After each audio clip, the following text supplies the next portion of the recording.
Hello there, thank you for joining me on the program. This week, I'm Gloria Umezuke. The audit report from the Nigeria Extractive Industries Transparency Initiative reviewed a catalogue of fraudulent deals in the oil and gas sector over a period covering 2009 and 2011. Now, Neiti has recommended that key government agencies should refund various amounts to the country's treasury. How possible is that? And how can corruption be nipped in the bud, in the oil and gas sector? Well, that is our focus this week. But first, watch now the public presentation of that report.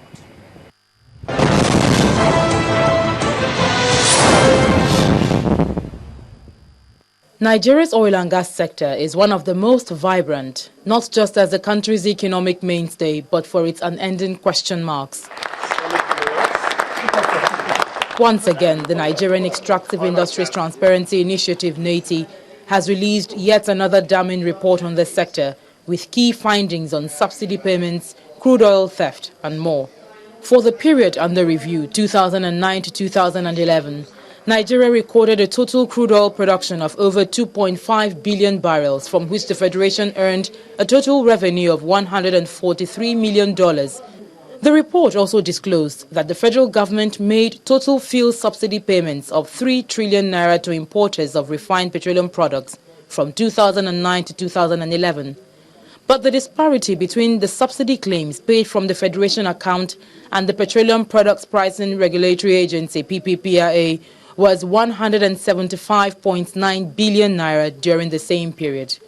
For example, the Office of the Accountant General of the Federation reported to Neiti auditors a total subsidy payment of 2.825 trillion naira, while the PPPRA disbursed 3 trillion naira to marketers during the same period. This report further noted that some marketers disagreed with the amount ascribed to them by the PPPRA. In 2010 in particular, a particular marketer claimed 2.56 billion naira as fuel subsidy, but PPPRA recorded payments of 1.5 billion naira, leaving an unreconciled difference of 1.04 billion naira. Crude oil theft and deliberate sabotage remains a financial drainage for the country, with over 136 million barrels, estimated at $10.9 billion, lost during the year under review. The Minister of Finance, Dr. Ngozi Okonjo-Iweala, pointed out more cases of non-remittances and called for a joint review of the report by all relevant agencies. One of the things that they pointed out is about 4.84 billion in financial flows from NLNG, which includes dividends received by NMPC, which I'm sure, I don't know if he has discussed, but which have not yet been remitted. We'll continue to relate, we'll continue to improve on a backlog of issues. We'll look at the recommendations, we'll implement them. Some of the recommendations are that PPPRA should remit over 4 billion naira arising from over-recovery of fuel subsidy funds collected to the Federation account. Agree or disagree, the fact is that this report has brought a lot of issues to the table. But it now begs the question of what next, as this is not the first time Neiti is issuing such a controversial report on the oil and gas sector. The first was in 2006 and has yet to see implementation. So what happens after now with this?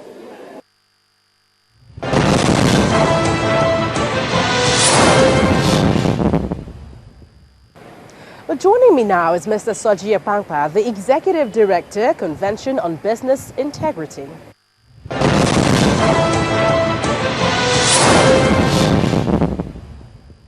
Welcome to the program, Mr. Soji Apampa. Thank you. Well, you have seen the Neiti audit report, all the accompanying revelations surrounding it. What exactly was your first reaction when you saw this?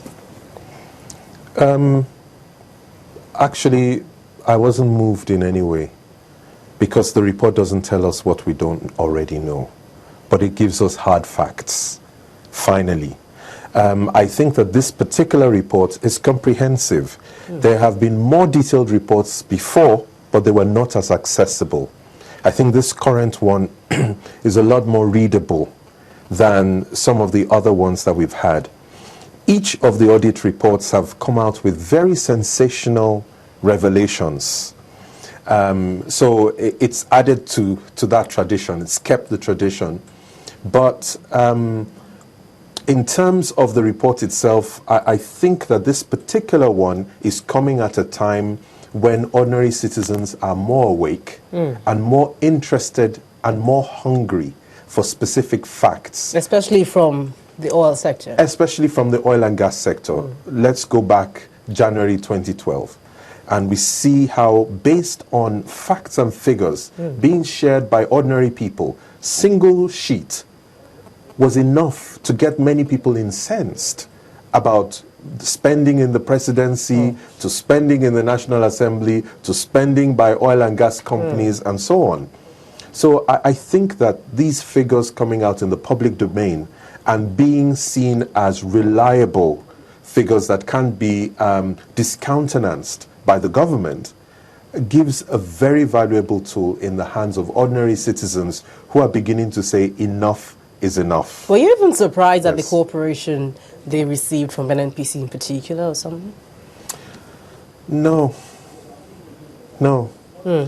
Because you see, what's really driving a non-compliance is not that anybody is hiding anything. This is a culture of impunity in the country. It's a question of so what? So what is anybody going to do about it? So why hide it? And that's where we Give have a the very huge information. problem, Yes. really. That's where we have a huge problem because, you know, first of all, this is not the first time. You know, we have several others being produced by this watchdog, and it appears that we're still looking at a huge problem. 2006, we saw one being released and a huge discrepancy of about $39.4 million. What happened to that money? Are we just going around in circles? Now another one has come out. Aren't you worried about this? I'm worried about Nigeria's governance. I'm worried about Nigeria's overdependence on oil. I'm worried about the ease with which one in public office can do what one likes with national resources and there's no consequence. I'm worried about all of those things. But I think that making it a Neiti problem is a problem in itself. Neiti should be seen as just a door through which members of the public can reach out to people who are in the oil and gas industry. And therefore, all of us should be lending our weight behind Neiti.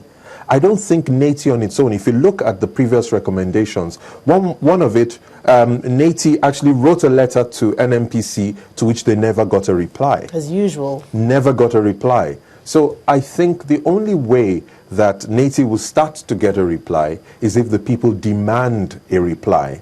And if the people stay with the issues long enough to insist on that reply coming. I think that's the beginning of getting some kind of traction with the issues. But when the issues don't really have traction with ordinary people beyond the sensation, for example, right now, if you look at the kinds of amounts that are the discrepancies this year, that's what's in the screaming headlines. And after that, nothing more. But what people fail to see is that some of the monies, for example, that NNPC did not remit, comes to about over $8 billion. Same $8 billion that was reported as the gap in subsidy. Same $8 billion that the Ministry of Finance tried to get a loan from China around that time. Why does this figure, 8 billion, keep recurring? You know, so I think that there's a hole in our finances somewhere that is at least as big as $8 billion or much more. And all that this tells us is that there is a very strong link between our politics and the economics around and the management of the oil and gas sector. I'm not saying anything that is special or anything that is different to the gut feeling of ordinary Nigerians. Question is, what do we do about these figures when they come out, and how can we get the redress? You know, when I mentioned what happened to the money then, Yes. you know, I was talking in light of we keep getting revelations. Yes. And it's not enough for us to hear the Minister of Finance come out to, you know, talk hard about this. And then we hear the President come out to say we're fighting corruption. You know, nobody even knows how much that fight has gone. Of course, we're not seeing something extremely significant. And then we're seeing civil society, you know, and so many other groups just like you standing up to talk, you know, hard about all of this. And we're wondering, okay, where are we going still? What is still happening to the monies being talked about? Is there a way out of this somehow? Are we fighting corruption the way we ought to be doing? The latest survey that was put out by Transparency International, one of the questions there was to get respondents to talk about how bad corruption has been in their countries in the last 2 years. 84% of Nigerians believe that corruption has gotten worse in the last 2 years. It was the highest number of respondents from any country anywhere in the world. 84% of people surveyed believed that corruption has actually increased in Nigeria. So if it's in your terms, own opinion too? Definitely.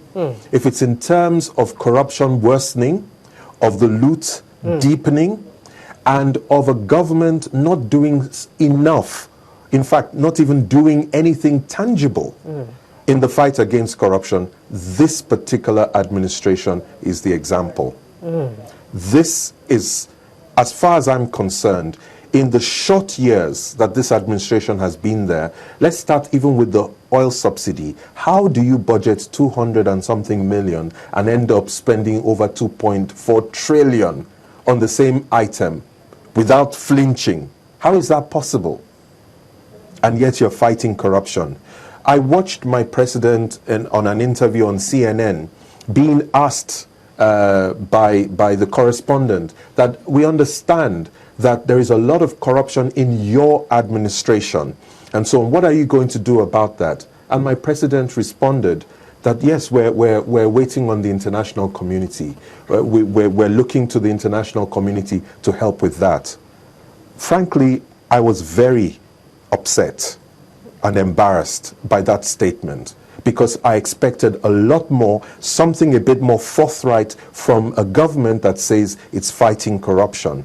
So if you then contextualize this report in the context of an administration that is so bent on returning in 2015, no, the purpose of government is remaining in government at the moment. It's not about anything else. It's about fending off the other people that we don't want to come in, making sure that our people are there, and so on. And if you look at the fights and squabbles that are going on amongst the elites, if you look at what is happening, the international trends, we're not really responding strategically as a country to the threats that we're facing. For example, with the reducing interest in oil, we're not responding sufficiently. We speak of agriculture. We talk about having funds available, but we also learn that the political farmers have already taken quite a bit of the funds that are supposed to be available for agriculture. We see that the cost of borrowing is so high, it's very difficult to build a sustainable business on it, and yet we're not really doing anything about that for the real sector to grow. And instead, we talk about these discrepancies. Yes, there are discrepancies, but the thing is, who is going to call whom to account?